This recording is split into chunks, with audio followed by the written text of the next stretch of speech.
Namhlanje sithetha ngolwaluko.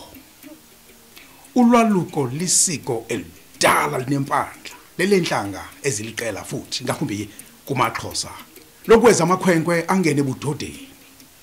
Lisiko elinensingiselo enzulu enemfundiso ngobudoda, ubunkokheli, inhlonipho, ukuba ngumzekelo nokuthi abantu uqanduva, ukweyisa nokuba ngumkhuseli.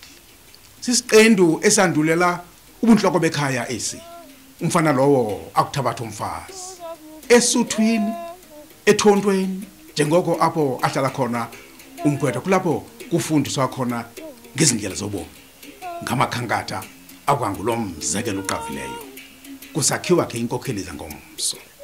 Uqabaqaba nje inkwenkwe ekwikhabathiso lokoluka idibana nengcibi ethontweni apho.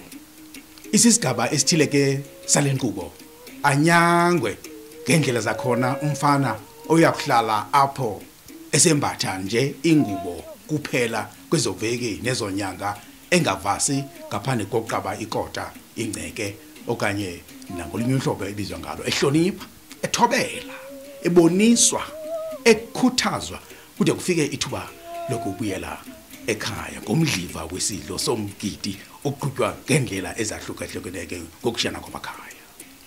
Ukuhlamba kwakhe lokota okanye ingceke mhla kutshiswa ithonto yakuthandiswa ke ngamafutha aqholeyo anqumbululu angumda phakathi kobukhwenkwe nobudoda, atsho ke aqatywe imbole bomvu njengekrwala abuyele ekhaya. Kuba imivuyo yonke ibiyeyezolo, kugidwa, kugqithiswa izipho, kusokwa mani umfana lo ngelibonisa iqalo elitsha nobomi ongumkracaca. Ngomso sizakhuthi zava kudlwana ndlebe nonjengolazi nokuzola mndende sigoca incwadi ayibhale ngolwaluko ngesihloko esithi Alele na. Uzawuba ngelo xesha ke kuba ubhekisa kobani.